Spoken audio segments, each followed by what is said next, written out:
Hey, what's up, you guys? It's Shae and Leila. and today, well, actually, it is 2:56 in the morning. So, you know what that means. We're gonna be doing the Charlie scary game. So, since the Charlie challenge is completely fake, we're gonna be reading scary stories at 3 a.m.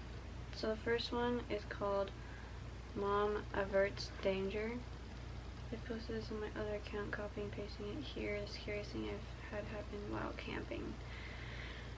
So I live in Eastern Oregon and my mom lives in Western Oregon. I went to visit her for the summer and she's very outdoorsy, so we decided to take a 1-hour drive from her city to the coast. We had ended up in this free campsite at the top of this hill, huge foothills of the coastal mountains, about a 25-minute drive from the top where the campsite is to the bottom where the main road was, and we were the only campers there. We relaxed for the rest of the day, made food, etc. A truck full of men drove up the hill and talked with my mom. I don't know what about, wasn't suspicious at the time, and they leave us. Left us, I guess I meant that. Fast forward to the middle of the night, I wake up to my mom sitting straight up in the tent. I wake easily, so I heard her gasp and it woke me up. As soon as she saw I was awake, she put her hand over her mouth because I was starting to ask her what's wrong. It was dead silent, and all of a sudden you hear footsteps right beside the tent. The little flap that covers the zipper was even moving. Thankfully, my mom was quick wits and said very loudly, "Kenny, grab the gun." Kenny is my dad, although that doesn't matter, and mind you, he was not there, just us girls, like I previously said. They left, no harm was done, thank the Lord for my mama. That's it. Oh, honestly, kind of creepy.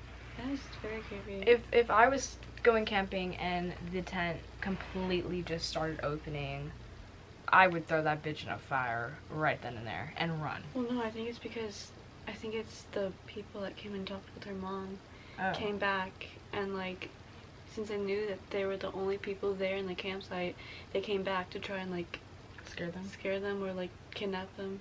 Oh, imagine it'd be a murder scene. Imagine just on a family camping trip and you just get slaughtered. Beautiful. Anyways, Right. A Ouija board knocks back.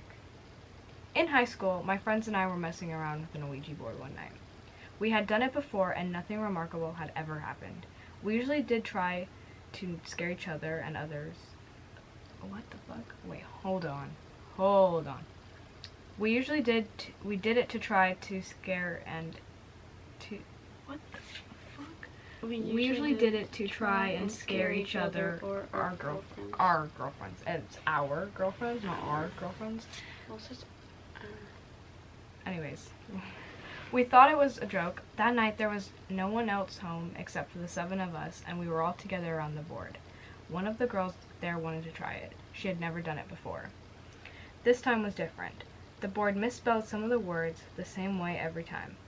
It gave answers that seemed really historically accurate for our town, things we never knew or cared about. Long story short, the spirit claimed it was a 10-year-old boy who had died on the property in the 1800s and was buried there too in an unmarkable grave. My friend's house was on a farm in the edge of the town. We were all a little freaked out because the board had never been so detailed and consistent. However, we were still skeptical, and we were all assuming that one of us was trying to scare the rest. Finally, my friend asked the spirit if it could do something to prove that he was there with us. It went to yes, and then spelled out knock, and then the planchette stopped moving. We just stared at it silently, and then there was a rap on the window right next to us. The lights were on outside, but there was absolutely no one out there. We never touched that effing board again. Oh, that sounds scary. That's why you don't mess around with a Ouija board. Ouija boards are like low-key scary. Like in 7th grade, my friends and I made one, and I brought it to school with me, and so we played it, and we met this spirit named Ben, and like I honestly thought my friends were just messing around. So, like, the next day, though, when we went to school, all the phones in our school went off. Like, every phone, like, started playing music. And you couldn't call, you couldn't do anything to stop it. It was super weird. And my friends that we played it with were also in that class. And we just, like, all looked at each other with, like, pale faces. Like, it was scary. This next one is called Mom's Scary Boyfriend. About 5 years ago, my mom started dating a guy she met on a dating site. That part is fine. I had recently started dating the woman who would later become my wife we had met online. I'll just refer to her as my wife for the story. Anyway, my wife and I never really liked this guy. We didn't think he was mean or anything like that. Just a little creepy. He was quiet. He kept his eyes closed a lot and occasionally said odd things, like offering my wife a chocolate and then popped one in his mouth and closing his eyes and moaning as he let it melt in his mouth. One time my wife and I were visiting my mom, but she got called into work, so we waited at her house. Her boyfriend was over, but he spent the entire several hours just hanging out in her bedroom with the door closed. Just before Christmas, my mom and this guy started having some difficulties. My wife and I were visiting her for the holidays, and she dropped all of her problems on us, and we listened carefully and told her our opinions and suggested that she would be better off without him. She already had her mind made up, though, and decided to break up with him on Christmas Eve. Oh, not the Christmas Eve. Not the Christmas Eve. We spent the night at my mom's, and I got up early on Christmas morning to visit my dad at his house. We didn't plan to spend the night at my dad's, but we got snowed in, which was actually a nice Christmas surprise. The next day, we left as soon as we could get through the snow, and my wife suggested that we stop by my mom's house on the way so that we could see if she was okay. My wife just had a really bad feeling about my mom's now ex-boyfriend. My mom's car was in the driveway, but that doesn't mean much because she lives close enough to work that she often walks and it hadn't snowed in her town. She also never locks her door, which drives me crazy, so we let ourselves in. That's when we see blood oozing out of the refrigerator's water dispenser. It had filled up the spill container and was leaking onto the floor and had made a puddle. My wife screamed and I freaked out. I fully expected to see my mom's head in the freezer. I nervously opened the freezer to find a bag of frozen cherries that had been opened, crammed into the freezer so that it fell on the ice dispenser and melted. Thought my mom was decapitated by her creepy ex-boyfriend. Oh my god. I was like, wait, we just witnessed a murder? That'd be really creepy to walk in and just see I that know. Like, oozing. imagine just like seeing your like family. Okay, let's see. I'd probably scream like the wife too. I'd be like, Number 13. This one's number 13, which is like, 13's a crazy number. yeah, they don't have it in hotels. I know. That's the creepiest thing. Like, Yeah, I because go to the hotels are so like superstitious about it. But Yeah. some of them I have been to that have a 13th floor. It's like 99.9% of them don't have 13th floor. Okay. The plane ride that never ends. I've been flying for almost 30 hours and the flight attendants won't stop crying. 30 hours? Oh, I found one that because we were looking at flights to Orlando today, Mhm. and there was one to Orlando that was 31 hours. Yeah. 30 hours ago, I hopped on a late-night flight from New York headed to Los Angeles.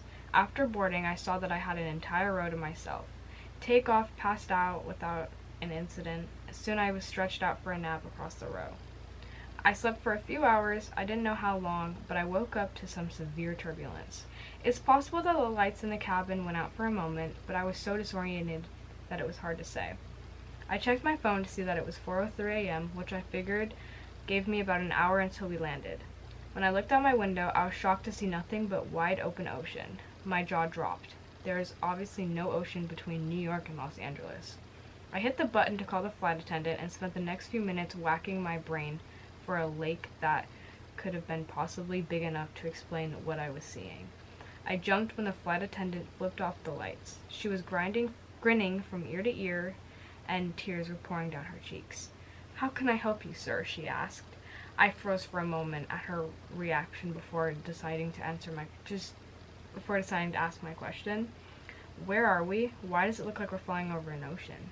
She wiped her cheeks and cleared the tears, still grinning widely.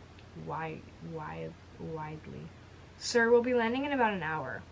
Okay, thank you," I said. After she left again, I checked the clock on my phone again. 4:03 a.m. Blinked back at me. It hadn't changed. I had been waiting with my call lay on for at least 5 minutes. How was it possible that it hadn't changed at all? I opened up my laptop and saw it too displayed 4:03 a.m. I pulled out my phone, started a stopwatch in the app, and spent the next 2 hours looking back and forth between the clocks waiting for them to change. They never did. I tapped the shoulder of an older woman sitting in the row ahead of me. She looked back and an annoyed expression across her face. "Yes?" she asked. "Do you know how long until we land?" I asked. She narrowed her eyes.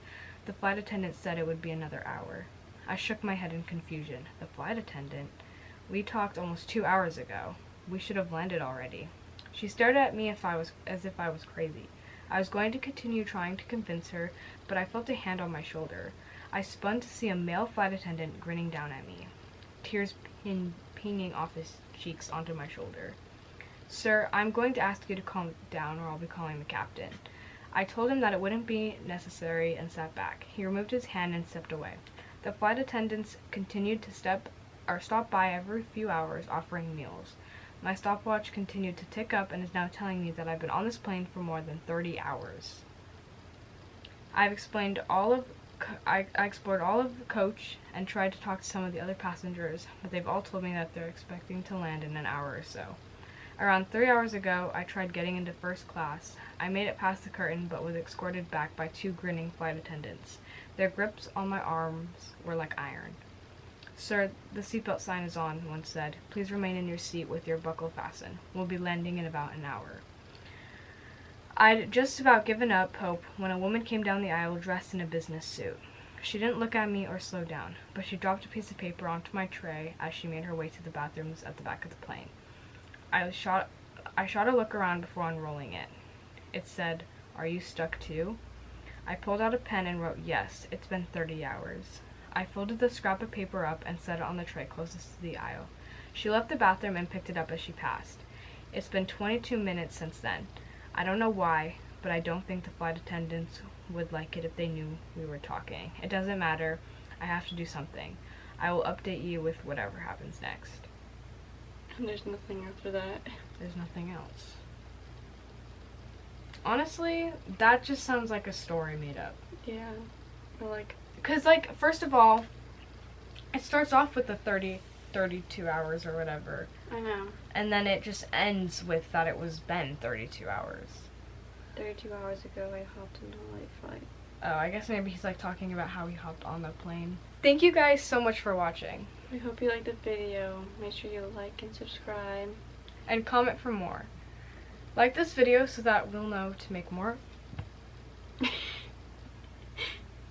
Like this video to tell us that we should make more of these. And, yeah. Comment. Oh, sorry. Go ahead. No, you go. I was going to say, we're sorry for the Charlie game not working. It's a really old game, and I've played it in, 6th grade, and it's just a really child game, but we thought it would maybe work. Yeah. I don't know what made us think that, but, I mean, I don't know. You never know. But, yeah, comment down some more challenges or, things you want us to do at 3 a.m., and we'll definitely try and do them. But, yeah, thank you guys for watching. Bye! Bye!